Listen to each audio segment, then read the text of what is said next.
warahmatullahi wabarakatuh. Pada kesempatan ini, kami dari kelompok 6 akan mempresentasikan materi mengenai distribusi logistik di rumah sakit, analisis kasus, dan perancangan jadwal distribusi.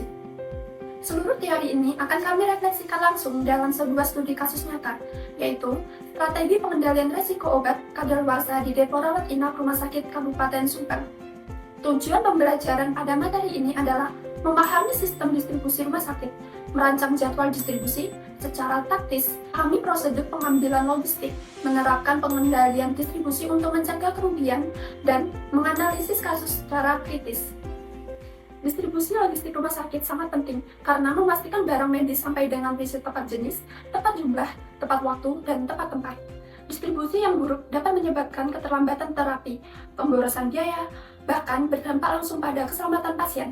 Artinya, keberhasilan pelayanan rumah sakit tidak hanya ditentukan oleh kompetensi tenaga medis, tetapi juga oleh keandalan sistem logistik di belakangnya. Sistem sentralisasi adalah sistem di mana seluruh logistik disimpan dan dikontrol dalam satu gudang pusat. Keunggulannya adalah kontrol stok menjadi lebih mudah dan mengurangi risiko duplikasi obat yang mubazir. Namun, kelemahannya, respon terhadap kebutuhan mendadak di unit pelayanan cenderung cukup lambat.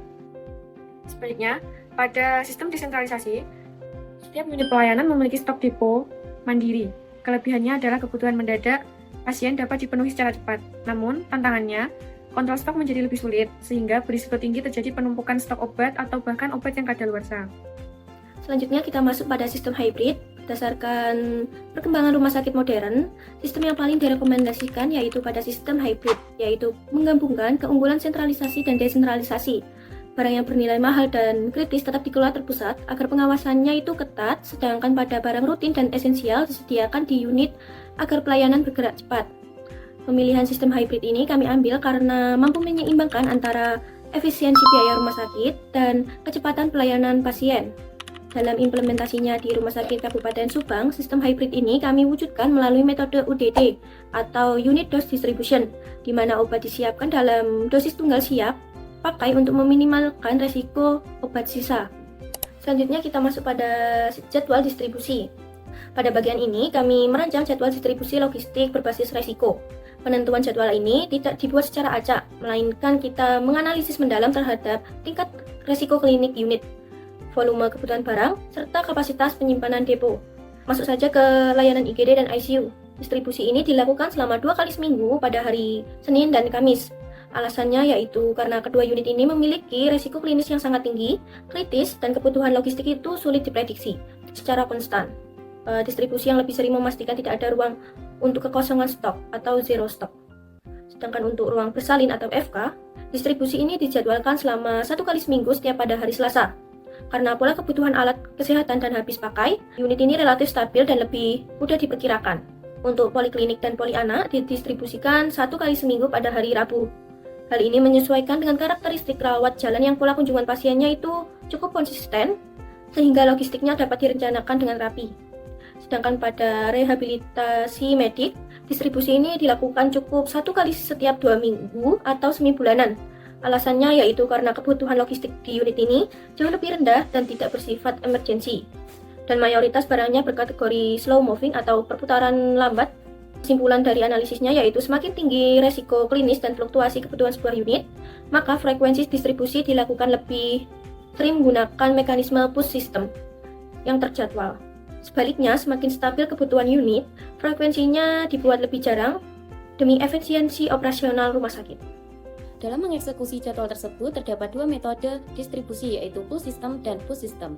Pada pull system, unit pelayanan aktif mengajukan permintaan ke gudang berdasarkan kebutuhan real saat itu. Sedangkan pada push system, gudang pusat yang aktif mengirimkan barang berdasarkan jadwal rutin dan perhitungan atau buffer stock. Kami merekomendasikan kombinasi keduanya. Push system dipakai untuk pemenuhan kebutuhan stok reguler mingguan, sementara pull system disiagakan khusus untuk penanganan kedaruratan medis dengan target lead time darurat di bawah 30 menit. Selanjutnya kita masuk pada bagian pengendalian distribusi. Agar distribusi berjalan efektif dan meminimalkan kesalahan, pengendalian ini dilakukan melalui 5 pilar utama, yaitu ketatnya dokumentasi seperti dokumen DO, ketepatan waktu distribusi atau lead time, pengawasan kuantitas dan kualitas fisik barang, pengendalian biaya distribusi, serta integrasi teknologi melalui SIM-RS dan sistem berkode untuk meminimalkan human error. Selanjutnya, KPI atau indikator kinerja. Untuk memastikan sistem ini berjalan konsisten, kinerja distribusi diukur menggunakan indikator kinerja utama atau KPI. Indikator yang kami gunakan meliputi aspek ketepatan waktu pengiriman, kecepatan atau lead time darurat, akurat stok atau selisih fisik dengan SIM RS yang harus di bawah 1%, serta jumlah keluhan dari unit pelayanan. Jika di suatu rumah sakit sudah menerapkan sistem hybrid dan sudah melakukan jadwal distribusi dengan baik, tetapi masih terdapat kekosongan obat di IGD, tentukan masalahnya dan apa solusinya. Terima kasih. Menurut kelompok kami, masalahnya kemungkinan bukan pada sistem hybrid atau jadwal distribusinya, tetapi pada pelaksanaannya, karena sistem yang baik belum tentu berhasil jika pengawasan dan pelaksanaan kurang optimal.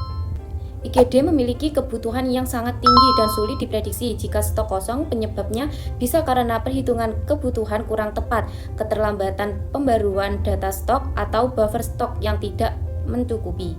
Jadi distribusi yang baik tidak hanya bergantung pada sistem, tetapi juga ketepatan pengendalian dan pemantauan stok secara terus-menerus.